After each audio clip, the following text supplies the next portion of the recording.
Top quality और consistent performance के लिए सिर्फ सिल्वर पंप्स। टॉप क्वालिटी और कंसिस्टेंट परफॉर्मेंस के लिए सिर्फ सिल्वर पंप्स, नाम याद रखना। सर, ठाकरे बंधूंना शह देण्यासाठी महाराष्ट्र राज्य सांस्कृतिक विभागातर्फे साहित्यिक अकादमीच्या वतीनं गुजराती नाट्यप्रयोगाचं आयोजन केलेलं आहे।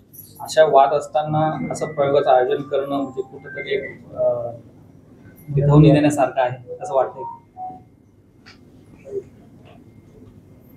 मला काही कल्पना नाही पूर्णपणे कोण ते करत आहे, पण हे काय गेली कित्येक वर्ष मी पाहतो आहे मुंबईमध्ये इंग्रजी नाटकं किंवा हिंदी नाटकं किंवा गुजराती नाटकं ही सातत्यानं होत असतात।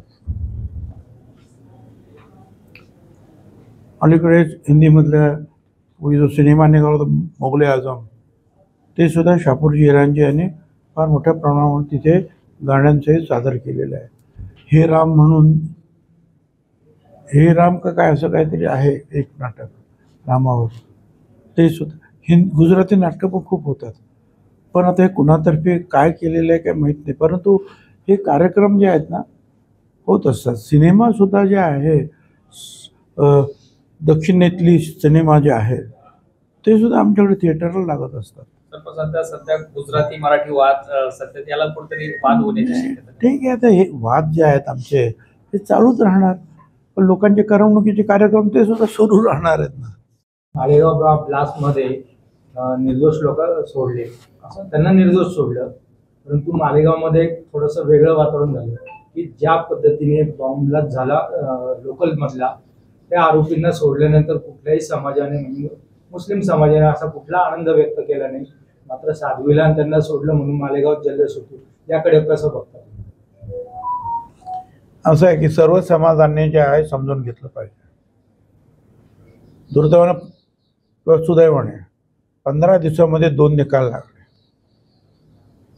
आणि रेल्वे बॉम्बस्फोटामध्ये कित्येक लोक ठार झाले आणि ते त्यातले काही लोक तर 16 वर्ष 17 वर्ष आतमध्ये राहिले,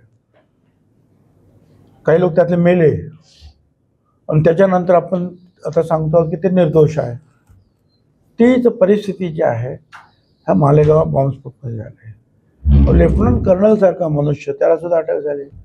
कदाचित अटक नसती झाली तर लेफ्टनंट जनरलपर्यंत ते आजपर्यंत जाऊन पोचले असते, पण आणि आता ते निर्दोष आहेत, त्या साध्वी निर्दोष आहेत, पण आयुष्यात ते 6-7 वर्ष जे आहेत जेलमध्ये राहणं, लोकांच्या दृष्टीनं जे आपण लोकांनी आपल्याला कमीपणाने पाहणं, घरात दारात समाजात सगळीकडे अडचण निर्माण होणं, विशेषतः स्वतःचं आयुष्य जे आहे हे तुरुंगाआड फुकट जाणं, याचा मनस्ताप खूप होतो ना।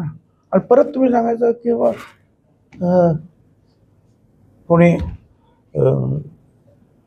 दोषी नाहीत, निर्दोष, मग जे लोक राहिले त्यांना आपण काय भरपाई देणार? आणि मग अशा वेळेला हा धर्माचा प्रश्न नाही। पोलिसांनी जी कारवाई केली त्याच्यामध्ये ज्यांना पकडण्यात आलं, कोर्टाने पान वर्षाचा अभ्यास केला आणि कोर्टाने त्या लोकांना न्याय दिला, कुणाला? ज्यांना पकडण्यात आलं होते। तर आता याच्यामध्ये मला असं वाटतं न्यायदेवतेवर आपण विश्वास ठेवला पाहिजे। त्यामुळे कुणीही याच्या बाबतीमध्ये हे जल्लोष किंवा दुःख किंवा राग व्यक्त करायचं कारण नाही, सामाजिक वातावरण बिघडवण्याचं कारण नाही। लाडकी बहीण योजना जी होती त्याच्यामध्ये अनेक पुरुषांनी लाभ घेतला, त्यामुळे एक अडचण झाली। दुसरी की या योजनेमुळे अनेक 4 योजना आहेत त्यांना निधीची कमतरता भासते। जसं आपण बघायला गेलं तर आपली जी करोना काळामध्ये तुम्ही जी सुरू केलेली जी शिवभोजन थाळी तिलाही फटका बसतोय, काय सांगा? एक आहे की लाडकी बहीण या शब्दामध्ये स्त्रीचा उल्लेख आहे। आता तिथे पुरुषांनी जर त्याचे फायदे गैरफायदे जर खोट्यापणा करून घेतले असतील तर त्याला जाब नको विचारायला। त्यावेळेला घाईघाईमध्ये निवडणुका सुरू झाल्या होत्या, लोकांनी आणि त्याचा फायदा खुशाल घेत बसले. तर अशा लोकांकडून पैसे सुद्धा वसूल केले पाहिजे आणि कारवाई सुद्धा करायला पाहिजे. पण काही काही जे आहेत ठिकाणी जे आहेत जिथे 2च महिलांना करायला द्यायचं होतं तिथे 3 महिलांनी केलं आहे किंवा आणखीन काही झालेलं आहे. किंवा एक मोटरसायकली वगैरे असताना सुद्धा त्यांनी जे काही नॉर्मच्या बाहेर केलं, अशा काही गोष्टी आल्या की यांना काही आवश्यकता नाही त्या पैशाची, तर त्यांच्या बाबतीमध्ये आपल्याला सांगता येईल की बाबा तुम्ही आता बंद करा. ते अनेक आमच्या भगिनी ज्या आहेत त्या स्वतःहून ते पुढेच होते, ठीक आहे बाबा आमचं बंद करा, कारण आमच्याकडे जे आम्ही नॉर्ममध्ये बसत नाही, आमच्याकडे गाडी आहे, घोडा आहे, सगळं आहे. पण पुरुषांनी करणं हे तर फारच पुढचं काम. आणि त्यामुळे ह्या सगळ्या गोष्टी होतात. आता प्रश्न राहिला एक आहे, आपल्या घरामध्ये म्हणून नेहमी सांगतो, अचानक एखादी योजना आपण हातात घेतली, आपली आमदानी तर तेवढीच आहे जवळपास, काय समजा 1000 रुपये आमदानी आहे, ती यावेळेला एकदम समजा 11,1500 झाली एखाद्या वर्षामध्ये, 1000ची 11,1500 झाली, हे 10,1500 झाले काही समजा, आणि एकदम 500 रुपयाचा बोजा तुमच्यावर पडला, कोणी आजारी आहे म्हणून, काही लग्न आहे म्हणून, काय तर आपण बाकीच्या ठिकाणी थोडंसा मागे पुढं करतो, सरकतो, ठीक आहे हे नंतर करू, हे नंतर हे उद्या देतो, एवढाच फरक आहे. लाडकी बहिणींवरचा हा मोठा चंक आहे, तो काही लहान चंक नाही, पैशाचा मोठा बोजा आहे. तो देत असताना थोडीशी जरा मागे पुढं होतं. कुणाचे पैसे बुडत नाहीत, आजचे पैसे 15 दिवसांनी मिळत आहेत. शिवभोजनचे सुद्धा पैसे काही आलेत, ते वाटले, आणि शिवभोजन जिथे ते योग्य प्रकारे ते भोजनगृह चालवलं जात नाही त्याच्या बाबतीमध्ये कारवाई करण्याचे आदेशसुद्धा आम्ही दिलेले आहेत. परंतु काही लोकांच्यामुळे, जे लोक चांगले चालवत नाही त्याच्यामुळे खरोखर जे गरजू लोक आहेत, ज्यांना 10 रुपयामध्ये जेवण पाहिजे, किंवा ज्यांच्या त्या केंद्रामुळे त्यांचं घर चालवलं जातं, अनेक 10 लोकांचं तरी घर चालवलं जातं, त्या लोकांना उगीच फटका बसतो, आणि काही लोक जे आहेत त्याचा गैरफायदा घेत आहेत, असं सुद्धा करतो. असो, पण ते सुद्धा पैसे हळूहळू येत आहेत. मगाशी सांगितल्याप्रमाणे सर्व योजनांचे पैसे येणार, फक्त ते मागे पुढे होत आहेत.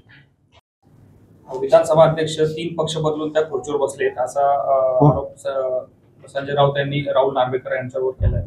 त्यांना पक्षांतर संदर्भात कायद्याचं महत्त्व कळणार नाही असंही त्यांनी सांगितलं. असं आहे की त्यांनी ज्या वेळेला पक्ष बदल केला असेल तसा कायद्यात बसून केला असेल ना. त्याने एका पक्षात निवडून येऊन दुसऱ्या पक्षात उडी नाही मारली. त्यांनी कायदेशीर त्या होत्या, ते मला वाटतं म्हणजे राष्ट्रवादी सुद्धा होते, पण त्यांनी मग नंतर पक्ष बदलला. पक्ष बदलून ते दुसऱ्या पक्षात BJPतून निवडून आलेले आहेत, आणि ते स्वतः चांगले वकील आहेत. त्यांच्या बाबतीमध्ये असं काही बोलणं मला बरोबर वाटत नाही.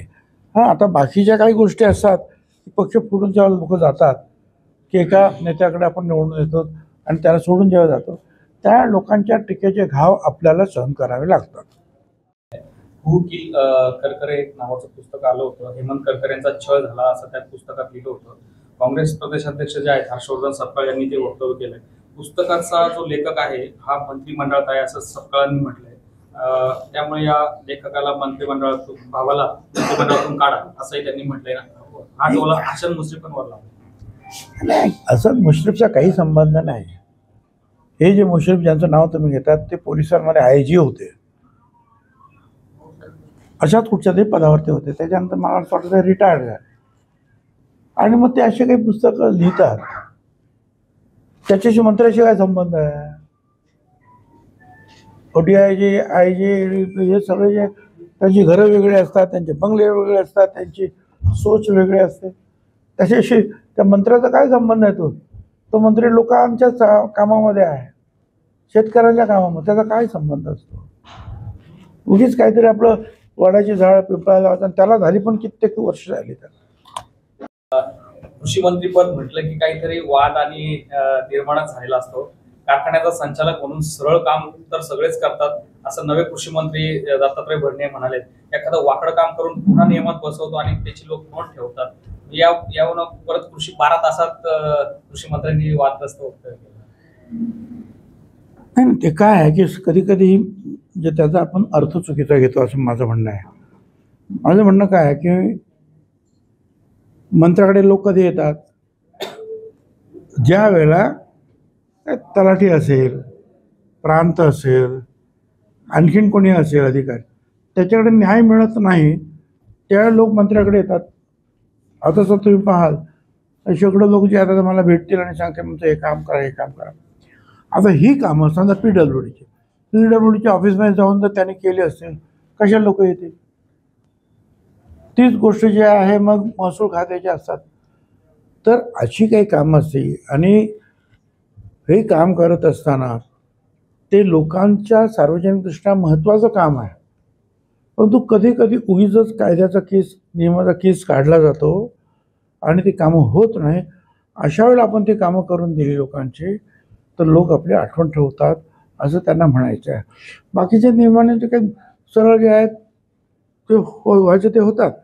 नियमाच्या बाहेर करा असं नाही, परंतु नियमामध्ये त्याच्यामध्ये एक ज्याला इंग्रजीमध्ये ॲम्बिग्युटी म्हणतात की संदिग्धता असते की असं करायचं का असं करायचं, याचा अर्थ काय घ्यायचा. त्यावेळेला मंत्र्यांनी त्याचा निर्णय घ्यायला पाहिजे. याचा अर्थ लोकांच्या दृष्टीने असा घ्यायचा आपल्याला. तर आता तुम्ही म्हणाल की अधिकारी दालनात काम करत नाही म्हणून लोक तुमच्याकडे येतात. म्हणजे याचा अर्थ असं नाही आहे. सगळीकडे अधिकारी, मग तुम्हाला सांगितलं की अधिकारी त्यांच्याकडे अडचणी खूप असतात. फंडाच्या अडचणी आहेत, त्यांच्याकडे जे 2 गटाच्या मारामारी आहेत, त्यांच्याकडे जे नियम आहेत, समोरचं काम त्या माणसाचं बरोबर आहे पण ते नियमामध्ये कुठेतरी अडकलेलं आहे, दिसत नाही बरोबर. अशा वेळेला मंत्र्यांनी किंवा आमदार जे आहेत ते काम करतात आणि मग ते लोक म्हणतात की बाबा माझं काम झालं. याचा प्रत्येक वेळेला तुम्ही एका अर्थाचा दुसरा अर्थ नका घेत जाऊ. काय याचा अर्थ अधिकारीच काम करत नाही असं नाही मी म्हणत. मग कधी कधी अधिकाऱ्यांना सुद्धा असं वाटतं की बाबा हा निर्णय जो आहे तो ह्या ज्या शब्दांमध्ये कसा काय बसवायचा. मग त्याच्या मंत्री, आमदार वगैरे जे काय किंवा वरचे अधिकारी, तो सेक्रेटरी, तो निर्णय घेऊन टाकतात की असं नाही असं करा. साहेब, शिंदेच्या त्रासाला कंटाळून नरेश म्हस्के काँग्रेसमध्ये जाणार होते असा खळबळजनक दावा राजन विचारे यांनी केला. मला काय माहिती नाही, त्याची काही माहिती नाही. काय नरेश म्हस्के म्हणजे अजून बरोबर आठवणीत पण येत नाही ते, आणि काय त्यांना जाच होता आणि काय मला काहीच कल्पना नाही. I am blank. साहेब, शिंदेच्या त्रासाला कंटाळून नरेश म्हस्के काँग्रेसमध्ये जाणार होते असा खळबळजनक दावा राजन विचारे यांनी केला. मला काय माहिती नाही, त्याची काही माहिती नाही.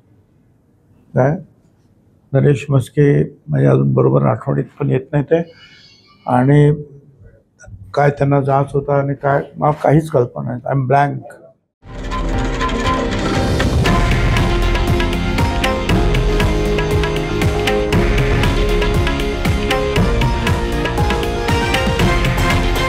हे आहे देशातील नंबर 1 न्यूज नेटवर्क आणि आपण पाहत आहात TV9 मराठी, एकमेव.